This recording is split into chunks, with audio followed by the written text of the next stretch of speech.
جا کر چینج کرو پلیز میک، آج کے بعد اس طرح کی ڈریسنگ مت کرنا، مجھے بالکل پسند نہیں ہے اس طرح کے کپڑے۔ ایمر نے نرمی سے اسے سمجھایا۔ میک سر کو ہلاتے ہوئے کپڑے اپنے کبرڈ سے اپنے لیے 3-4 ڈریس نکال کر لے آئے اور بیڈ پر رکھ دیے۔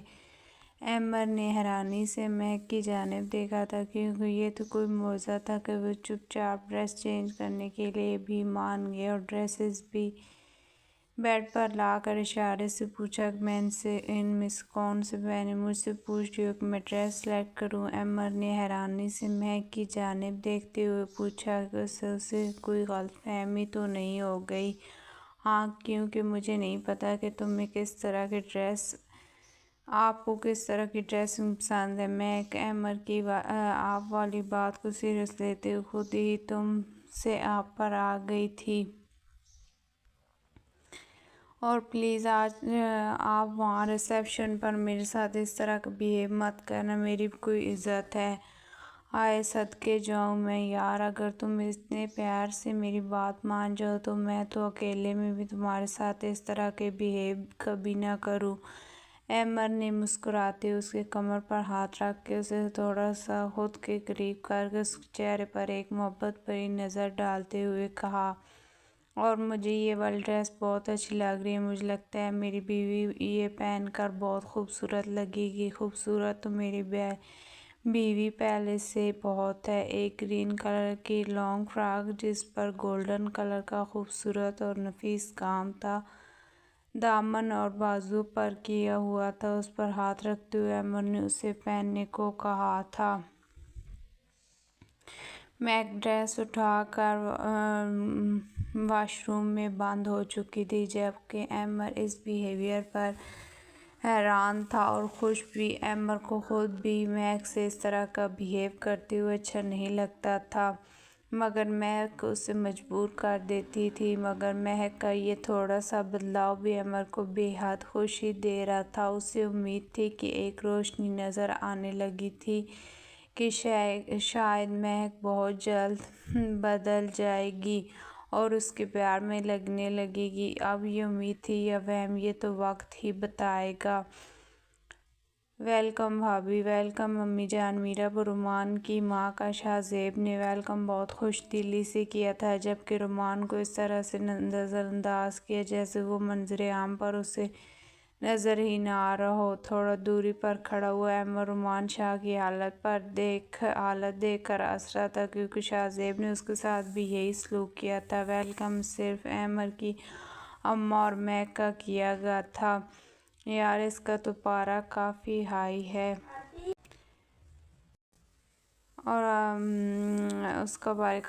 شاہ زیب میرب اور امی جان لے کر چلا گیا تو رومان شاہ وہیں اس کا منہ تکتے رہ گیا تھا۔ یہ کیا کر کے گیا ہے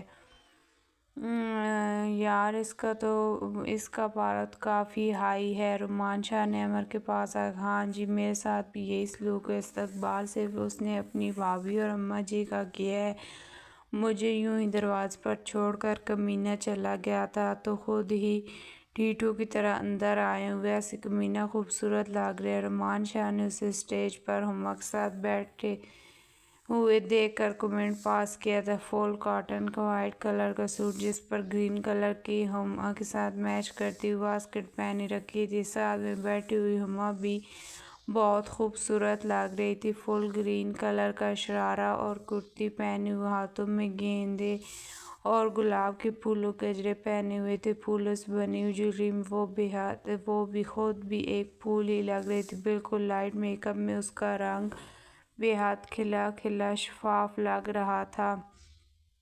دونوں کی جوڑی بہت خوبصورت لگ رہی تھی۔ ہر ایک سے دوسرا بندہ یہی کمنٹ پاس کر رہا تھا، چل ہمارا تو یار ہے اس لیے اسے منانا تو پڑے گا اور اس کی ناراضگی جائز ہے، ہم دونوں لیٹ تو واقعی ہی ہو گئے ہیں۔ ایمر نے غلطی کو تسلیم کرتے ہوئے رومان شاہ سے کہا۔ دونوں اسٹیج کی جانب چل دیے۔ کیسی ہو میک؟ میک جو میرب کی جان بوجھ کر نظر انداز کر میرب نے خود سے پہل کرتے ہوئے میک کا حال چال پوچھا۔ بالکل ٹھیک، اللہ کا شکر ہے، اتنا پیار کرنے والا شوہر ملا ہے۔ مہک نے اوور ایکسائٹمنٹ میرب کے اگلے سوال پوچھے بنا ہی خود سے ہی سب کچھ بیان کر دیا۔ شاید وہ میرب کو یہ دکھانا چاہتی تھی کہ وہ اپنے گھر میں بہت خوش ہے اور عمر اسے بہت پیار کرتے ہیں۔ مہک، یہ تو بہت اچھی بات ہے کہ تم عمر بھائی کے ساتھ بہت خوش ہو، اللہ تعالیٰ تمہیں خوشی رکھے۔ مہک اسے کیسے بتاتی کہ وہ عمر کے ساتھ خوش رہنا چاہتی، مگر رومان شاہ کی محبت اسے سکون نہیں لینے دیتی۔ وہ جب بھی اپنا ایک قدم عمر کی جانب بڑھاتی، اس نے جو رومان شاہ سے ٹوٹ کر محبت کے اس راستے میں حائل ہو کر اسے آگے بڑھنے نہیں دیتی۔ جیسے وہ اس وقت بھی گھر سے عمر کے ساتھ یہ سوچ کر آئی تھی کہ وہ سب کو اپنے بیچ میں سب کچھ نارمل ہی دکھائے، مگر یہاں جیسی اس کی نظر رومان شاہ پڑی، مہک کا دل اس کی طرف ہی مائل ہو رہا تھا، جو اس وقت فل بلیک سوٹ پہنے مارنے کی حد تک خوبصورت لگ رہا تھا۔ فل بلیک سوٹ میں اس کا دمکتا ہوا گورا گلابی چہرہ کالے بادلوں میں 14ویں کا چاند لگ رہا تھا۔ ظالم کے گال پر گہرے ڈمپل جو اس کی گہری بیئرڈ کے باوجود بھی ذرا سے مسکرانے پر صاف نظر آتے تھے۔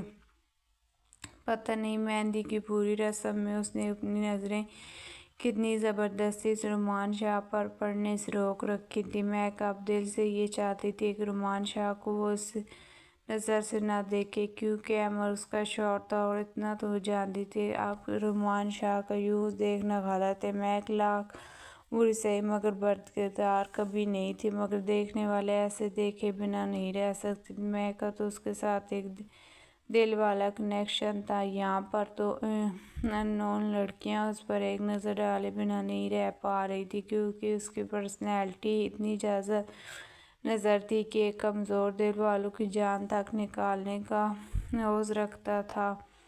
مہندی کی رسم کو دھوم دھام سے نبھاتے ہوئے فنکشن اپنے اختتام کو پہنچنے لگا تھا۔ اب کھانے کا سلسلہ شروع ہو چکا تھا، مگر شاہ زیب اب بھی اتنا منہ پھیلائے ہوئے بیٹھا تھا۔ رومان شاہ اور عمر نے بڑی مشکل سے منت و سماجت کر کے اسے راضی کیا تھا، مگر شکر ہے کہ ان کی صلح ہو چکی تھی۔ اب سب لوگ اپنی گاڑیوں کی طرف آنے لگے تھے، ہال خالی ہونے لگا تھا۔ عمر اور شاہ زیب بھی اپنی فیملیز کے ساتھ اپنی اپنی گاڑیوں میں روانہ ہو گئے تھے۔ شاہ میر میرا کو لے کر میلے میں آیا، جہاں پر گاؤں والوں نے بہت اچھا انتظام کیا ہوا تھا۔ گاؤں والے بہت خوش تھے۔ شاہ میر اور میرا کو میلے میں دیکھ کر ایک سائڈ پر جھولے لگے ہوئے تھے، جہاں پر گاؤں کے بچے اور لڑکیاں بہت انجوائے کر رہے تھے۔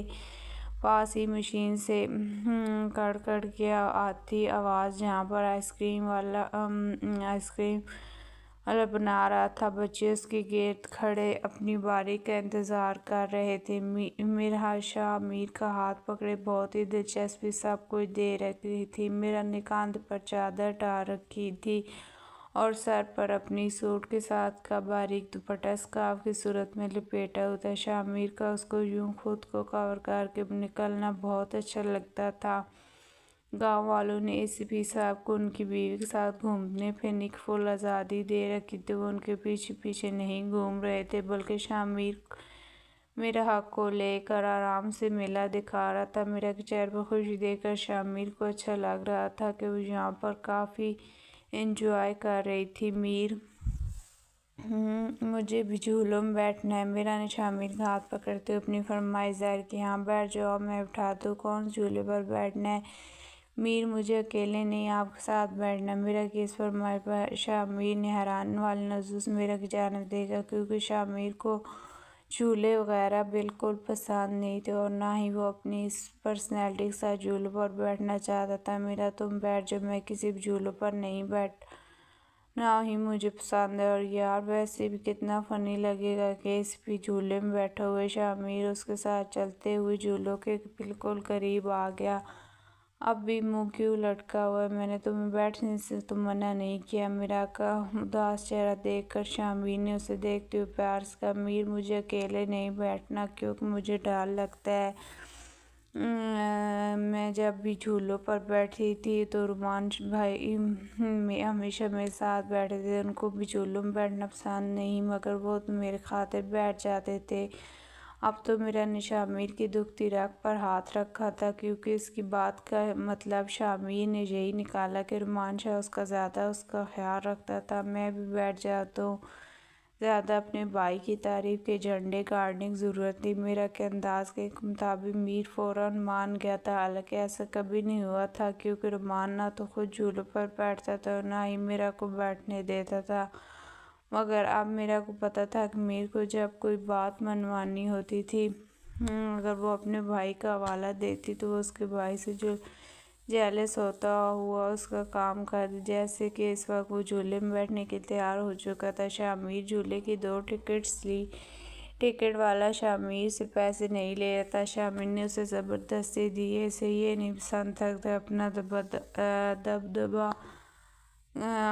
کھانے یا خود کو پاور دکھا کر غریبوں کا حق چھیننا، یہاں تک کہ پیسوں کی وجہ سے گاؤں والے اپنی خوشی سے بھی اگر شامیر کے لیے کچھ کرنا چاہتے تو شامیر ان کو بڑی محبت سے منع کر دیتا، جیسے اس وقت اس نے زبردستی ٹکٹ والے کو پیسے دے کر 2 ٹکٹیں لی تھیں۔ چلیں میڈم، پتہ نہیں اپنی محبت مجھ سے کیا کیا کرواؤ گی لڑکی۔ شامیر نے ہنستے ہوئے میرا کا ہاتھ پکڑ کر جھولے کی جانب بڑھا، میرا کو پہلے جھولے میں بٹھا کر بعد میں خود وہ بیٹھا تھا۔ جھولا فل بھرنے کے بعد جب چلا تو میرا جھولا تیز ہونے سے ڈر کر آنکھیں بند کی شامیر کے سینے کے ساتھ اس کے اوپر گری ہوئی تھی۔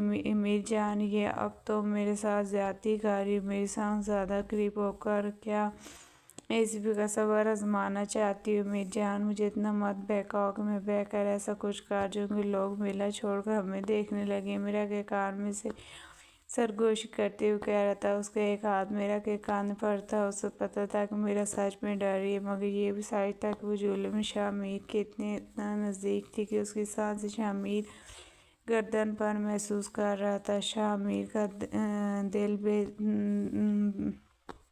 بے وقت دھڑکنوں کی مالا جپ رہا تھا۔ میر چپ کر کے بیٹھے رہے۔ مجھے ڈر لگ رہا ہے۔